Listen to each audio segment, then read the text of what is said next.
Hello সুপ্রিয় SSC এবং দাখিল পরীক্ষার্থীরা, এখন আমি সমাধান করব তোমাদের নবম দশম শ্রেণীর বইয়ের 3.1-এর সূত্রের সাহায্যে বর্গ নির্ণয় করো। এই অঙ্কগুলো এখন আমি সমাধান করব।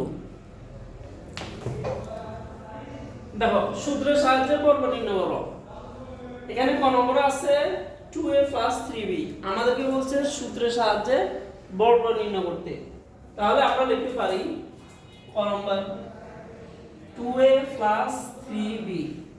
যেহেতু সূত্রের সাহায্যে বর্গ নির্ণয় করো, বর্গ মানে স্কয়ার, বর্গ মানে কি এই যে টোটালের উপর আমি যদি হোল স্কয়ার দিই এটা বলে এই সূত্রের সাহায্যে বর্গ।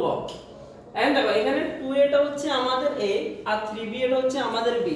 তাহলে দেখো a + b whole square, a + b whole square, a + b whole স্কয়ারের সূত্র কি দেখো, a square + 2ab + b square. তাহলে এখানে এই 2a টা হচ্ছে আমাদের a আর 3b এটা হচ্ছে আমাদের b। তাহলে আমাদের হবে কি a square plus 2a b plus b square. দেখো এই 2a টা হচ্ছে আমাদের a, এর জন্য লিখলাম কি a স্কয়ার প্লাস 2, এটা হচ্ছে সূত্রের 2a a b a plus b square. এখানে দেখো আমাদের 2a আর 3b ছাড়া কোনো অপশন নাই, এজন্য এখানে আমরা লিখছি কি a square plus 2ab plus b square. এখন এটা আমরা ক্যালকুলেশন করি। এখানে দেখো এখানে যে স্কয়ারটা আছে এটা 2 এর উপরে আছে আবার এর উপরে আছে।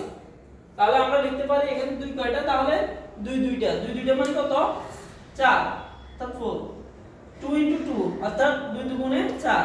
আবার এই স্কয়ারটা এর উপরে আছে, তাহলে a স্কয়ার প্লাস আছে প্লাস এরকম বিন্দু অর্থাৎ গুণ আকারে থাকলে প্রথমে আমাদের কাজ হচ্ছে সংখ্যাগুলো গুণ করা।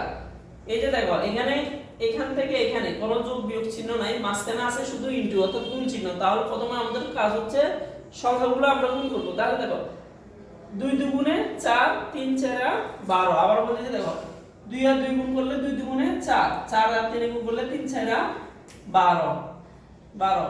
a আছে a, b আছে b, প্লাস আছে প্লাস। এখানে